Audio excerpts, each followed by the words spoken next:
Hi, my name's Charlie. My name is Arienne. And we are doing a podcast called Sex Because here in the Woodlands, Texas. Okay, some of you guys don't know where that is. It's a little north of Houston. We are clinical professionals. We've been in this field for years. Between us, I think we've got about 25 years experience, if not more. We specialize in PTSD and human sexuality for years. So we have clinics in various states. And one of the reasons we decided to do this podcast is that sex seems to be a subject that people try to shy away from. All right, especially when it comes to arousal and things that feel good. It seems to be the one thing that everyone does, but no one wants to talk about. So we're here to promote it. We're here to promote sex because we do it individually, well, together individually, quite a bit. All right, and we enjoy it. Okay? We are professionals. We are professionals at this. People say, what gives you certification to do this? I don't know, we have a lot of it. So. And trading as well. And the wonderful thing, yes. The one thing that's great about talking about a subject that we enjoy is that you're going to learn a lot about our personalities. Okay, my personality is one that I probably fly by the seat of my pants a lot. My wife is the smarter one, and that is not true. She has great clinical bullet points. I take these clinical bullet points sometimes and forget half of them, but try to emphasize some of them. But we practice together. We've done marriage therapy together as a unit for years. We've done marriage retreats. We work with clients that have struggled with their sexuality and intimacy and various other issues. Mm-hmm. We've worked with alternative couples that are considered alternative, which we don't like that name.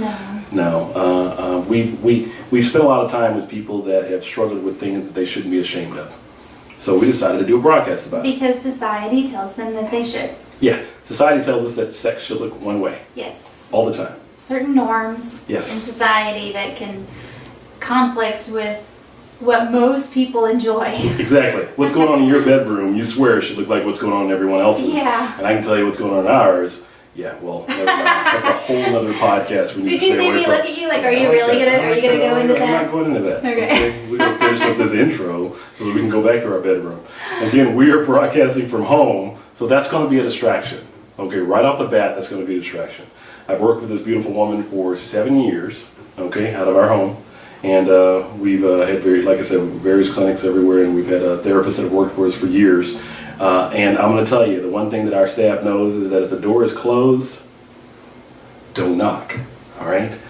Because we enjoy each other quite a bit. We need a do not disturb sign. Yeah, but if the door is closed, we don't need one of those. Yeah, you're right. Yeah, it's just housekeepers. It's kind of sexy. Yeah, it is. I know. When you're in a hotel, though.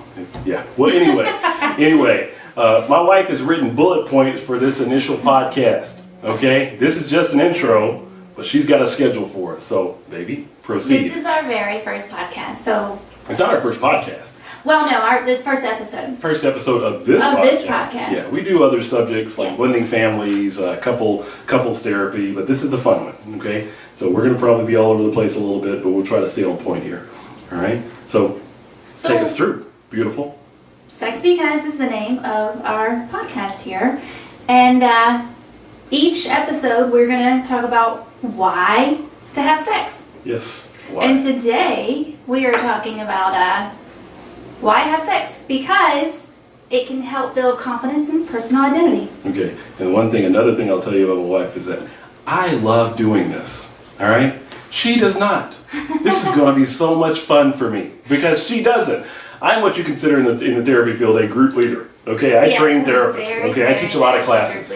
She's a woman that you come down and lay down and talk to and you tell her all your problems. She has a crazy listening skills that she can listen to you for 50, 75 minutes straight and then tell you regurgitate everything you said and give you kind of breadcrumbs because she's really great at experiential therapy. And some of you can Google that and figure out what it is, but she's very versed at it, known to be very versed in it. And give you a report and kind of help you figure out your own plot and your own level of understanding, your own path. Me, I like to tell you what to do, okay? So that's where the life coaching therapy comes in. That he's really, really good at leading. She's great at leading too. That's another way of saying I don't like to listen, and but she you're does. Also very knowledgeable. I try to be. Very knowledgeable. I was smart enough to marry you, so I'm good. So She said have lots of sex. Okay. Have lots of sex is the way you can build confidence and personal identity. It's also the way you can get off. It's a beautiful thing that's been given to you that's free. Okay, well, most people. Okay. The one thing that we've noticed about any couples that we've ever worked with, or any type of relationship we work with, whether it be poly couples or bisexual couples or whatever people that we've seen, the one thing we have in common is that one of the reasons we want to talk about relationships in the first place is because sex feels good. It feels good. Okay. And we've worked for years with people that have dealt with trauma, that have dealt with this too as well. It's almost a guilt that comes along with feeling good about what you enjoy. In our podcast, the one thing that we want to address is that we're going to spend a little bit of time on shame. Okay? Then to define shame, before we get to our next bullet point here, to define shame is difference between shame and guilt would be guilt is something that you do. Shame is something you feel like you are. Okay? And when it comes to sexual shame, especially when you're disliking something that you're attracted to or your arousal network is set up in a certain way, if you hate your sexual you, you're probably going to hate all of you. Okay? And that can affect your sexual enjoyment. It can. Because not all sex feels good if you're struggling through that shame and guilt. No, it doesn't. I mean, according to the Kinsey report, only 48% of Americans report enjoying sex. Yeah, that's crazy. Yeah. And you said the average sex time is what? You told me that earlier? 7.3 minutes. 7.3 minutes. And I'm trying to find the guys that get away with this 7.3 minutes because that does not work for her. But anyway, I mean, investing time. I mean, if we think about things that we enjoy in life outside of sex, let's say football. I love football. Okay, I played football. My wife's a great singer. I play guitar. She is amazing at cooking. All these things that I've just mentioned, we've spent time doing. Okay, we've spent time working out together. They require a lot of time. Sex is just the same thing. But that's how you get to know yourself too. You got to try it out. You got to do it a lot of times to know that this is what you enjoy and this is what you don't enjoy. Yeah. But boy, you said, as far as social norms affecting that and the shame and the guilt, you have to break through those walls and be courageous enough to explore. Yeah, and exploration is the issue.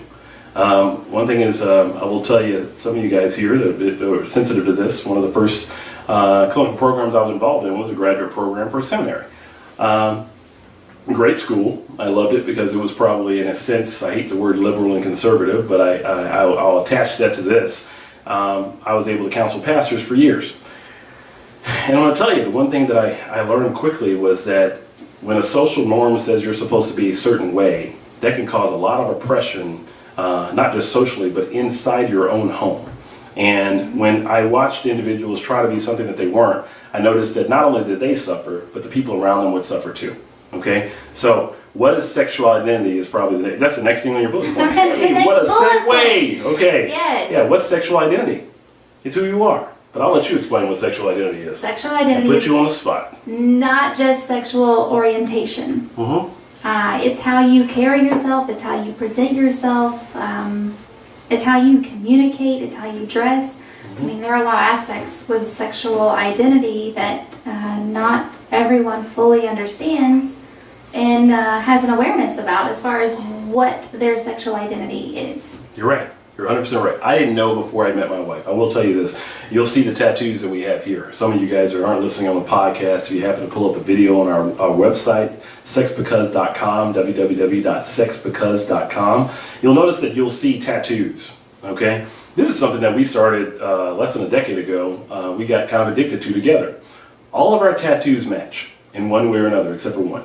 And we won't talk about that one. All of our I'm not getting that one either, but it's hot. All of our tattoos match.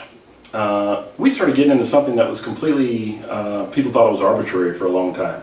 But it was contrary to what we had believed earlier, is that before we met each other, is that we had to look a certain way for people to take us seriously professionally. We had to present ourselves a certain way, especially, I mean, for me, that's what I thought. Mm-hmm. I needed to present myself so that people saw me as this professional, serious person. And I couldn't be who I wanted to be because I was so worried about it. Yeah, exactly. I remember you kind of struggled when my wife and I first met, and she was at Old Dominion University going through grad school and everything like that. One thing I will tell you, and she's number one out of her class out of 1,500 students, Brilliant, brilliant. She dressed like a man. Okay, I don't know another way to say it. I was trying to find an eloquent way to say this. It sounded a little bit, I don't know. But I dressed masculine. like a dude. Masculine. Okay, she did. She did all the time. And one of the reasons I asked her that one time, I Dress said, shirt and pants. dress shirt and pants. And why did you do that? What did you feel like? Why did you feel like you needed to do that? Because I never wanted anyone to see me as a little girl or take me less seriously because I am a woman. And you'd worked so hard for that education. Yes. I mean, your life had been far I superior never to wanted everything. to be minimized. Never wanted to be minimized. Because you spent some part of your life doing that. Yes. You've been that way. Yes. When we were struggling with, and we'll talk a little bit over the time of this podcast about post-traumatic stress disorder and some of the fallacies that you believe in, because there's neurological change that happens in the brain. We'll get into some of that. But before going there, I will tell you that I noticed my wife worked very hard to be someone that she wasn't, because she would present as though she was one person at work. And I'm glad you say work very hard because it took a lot of work to be that way. It was work. I think my face was always It sour. was so serious, and so was mine. Yeah, yours was too. I don't think I saw you smile. I never smiled. In hardly any of your pictures so far. No. I did 5 years in prison after high school. And to tell you the truth, I'd been through a significant amount of damage, having to go to school after that and different things, higher universities and such, and work with some great mentors after that. But I remember thinking that I was always running. I had always had something to prove. As an African-American man, I had something to prove to people, so I couldn't be super sexualized. I couldn't appear to be anything except for professional. You had a lot of rules too. Yeah, a lot of rules. And you feel good saying that too. That's the first time she's ever said that to me, that I had a lot of rules.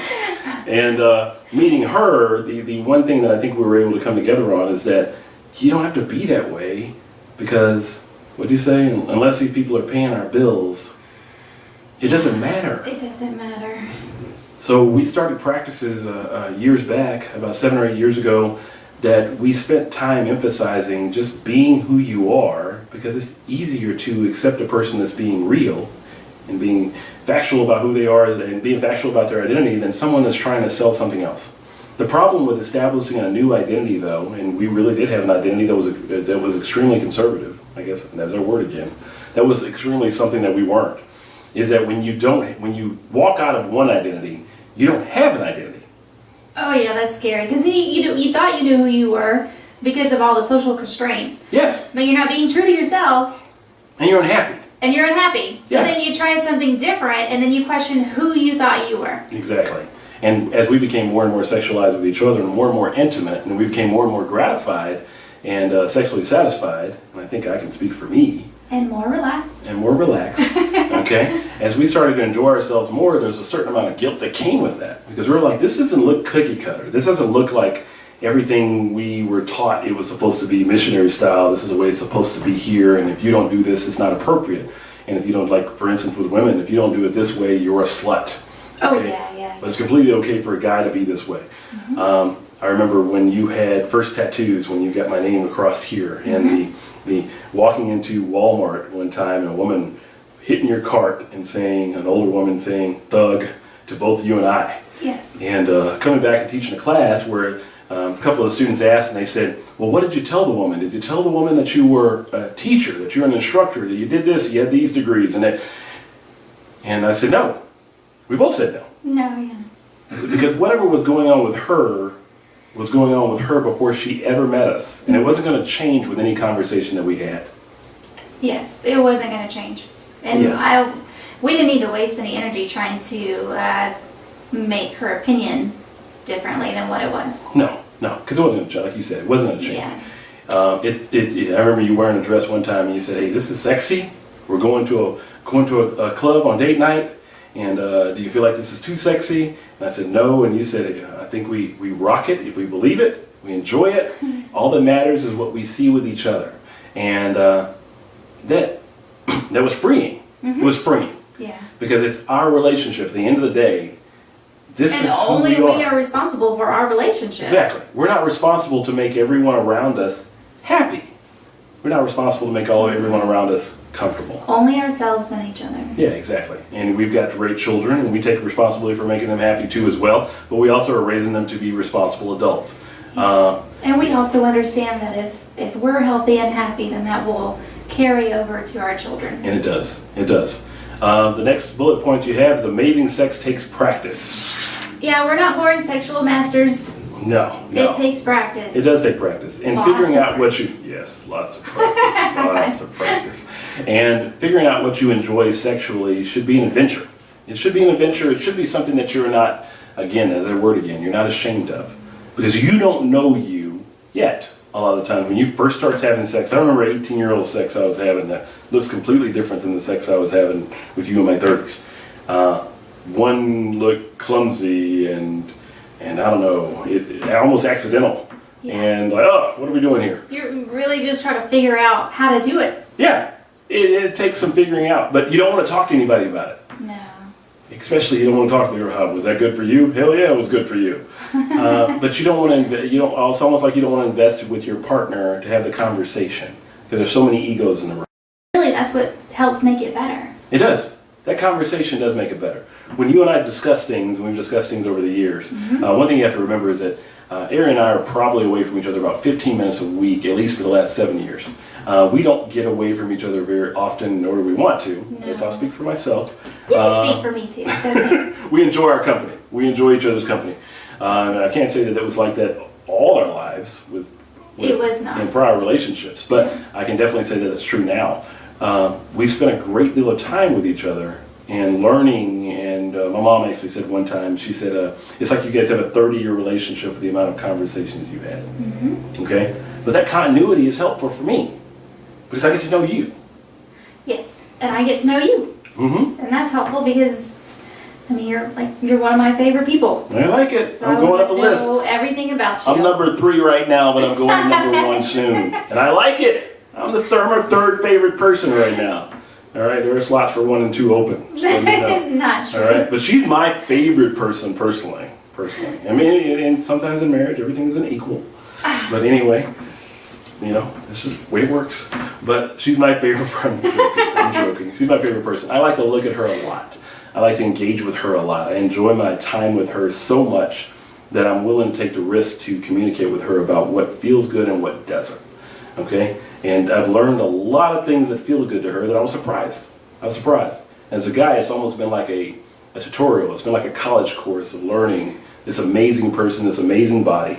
I've had this time to learn this, and she's been extremely engaging along the way.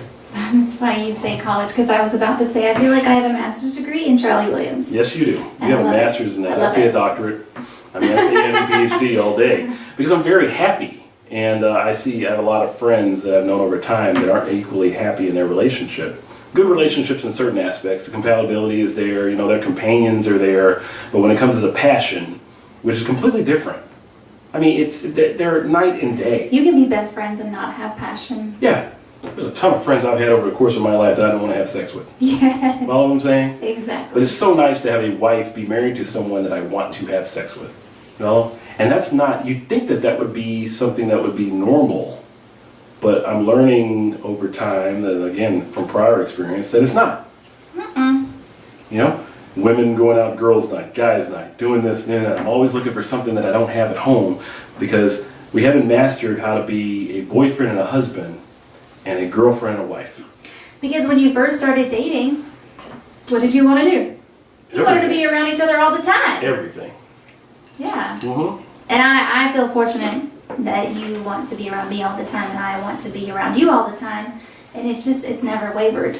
No, it hasn't wavered. There's been various reasons for that. It's not just because you're my best friend. You work hard at that. My wife said something once to a group of women. She said, I don't know why you spend an hour getting ready for work and you can't spend 5 minutes getting ready for bed. That is something that she has done all the time. Okay, she spends a great deal of time making sure that sexually this is a very important part of what we do together. It's nightly. It's twice a day. It is something that she schedules. If we get busy with the kids, she schedules. So. Yeah. But that requires women to take ownership of their own sexual identity and communicate what they enjoy and don't enjoy because according to the Kinsey research, only 48% of women reported faking an orgasm at least once in their life.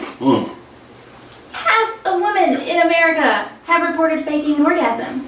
Did you fake an orgasm? No. You telling me? No. You can let me know. Never. Seriously, it's a race. I mean, Hope you get there first. You've got to be responsible for your own. You know what? We'll see who gets there. You are And never clock that way. starting. You are never that way. You're very generous. Yeah, Let's just say that. I can be generous. Yeah, it's all about me too at the same time. So I'm just happy that what we like coincides with each other because boy, it's not work. But Okay? we communicate. We do communicate. So there is never a reason to fake an orgasm. Yeah, there's not a reason. And making this, she's 100% correct. And I love those intense eyes that you give me that because when she's making a point, the beautiful thing about my wife is that she's serious. Okay, there's not a lot of elaboration Serious. that comes with this woman. I can be the one that's, hey, this is exciting. She's really factual all day. And whatever she feels, she tells you. It's black and white.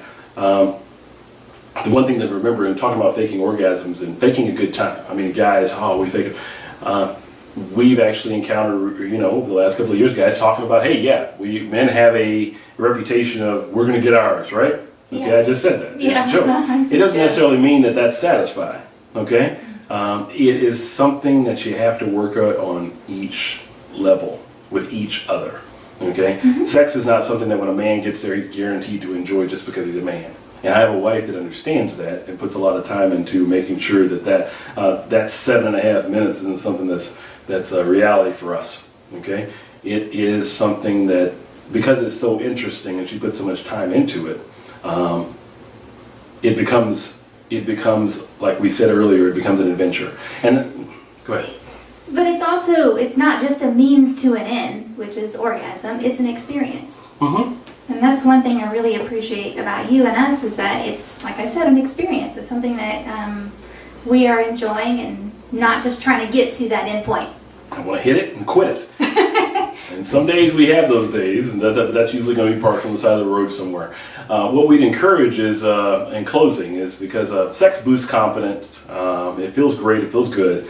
But what we'd encourage couples to do, and like I said, it's not just couples, it's singles. It's and couples that have creative relationships. Every person in the Every person in the world. world. Anybody that happens to run across this thing.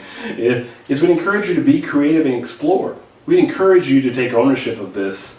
And as we have future podcasts, we're going to try to do this thing weekly. We've got a couple of other more clinical podcasts that we're doing, broadcasts that we're doing, that we have to devote some time to, which are marriage and family therapy. The one thing that we encourage you to do as you listen to these, we're going to try to hit a point every week.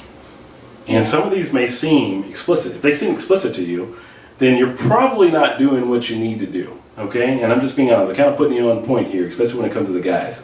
We're going to talk about sex toys. We're going to talk about intimacy. We're going to talk about the different ways people have made things successful in their own relationships when it comes to sex. I don't care if we talk. We don't care if we talk about different spots to do it. Hey, this is a great thing to try today. This is going to be something that is as much for us as it is for you. We've got quite a few emails from people that have been clients of ours. We've got about 20. Up until recently, we were taking about 2,500 new clients a year at our clinics, and in the time we'd have people ask us, and they'd ask us questions, and we saved some of those questions up, and we still have some of those former clients emailing us questions about marital relations and sensuality and those types of things. Yeah, intimacy. Because after trauma, your arousal network can change. It can seem like it changes a little bit. There are certain things that happen to you after trauma, especially when it's sexual trauma, that have to be addressed. That may be part of your arousal network as well. Exactly. That people do not want to address. People don't want to address it all. And that's something that we had to do personally, is because we had to understand that we dealt with some things when we were children that manifest themselves when we were older, that kept us, our level of attachment low. Yes. Okay? We didn't want to attach. No. Sex itself wasn't an issue. Intimacy became the problem. Yes. Okay, so we're going to approach some of those subjects. Again, I love doing anything next to her, so you can expect a lot of this. next to him. I like it. So you probably will be seeing us a lot. If you tune into this podcast, again, it's sexbecause.com, www.sexbecause.com. You can check us out on SoundCloud. And also, where else? iTunes soon. I guess we're post-publishing this to iTunes as well. But right now, SoundCloud. Yes, SoundCloud right now. Okay, and we have a whole website set up there where you can kind of check out our credentials. You can also check out some of the things, podcasts and blogs that we've done in the past, and hopefully it can provide some helpful information over the next couple of weeks. Okay, so again, my name is Charlie. My name is Arienne. She's fantastic, and we'll be doing this again here real soon. All right, this is Sex Because. Signing out. Signing out. Bye.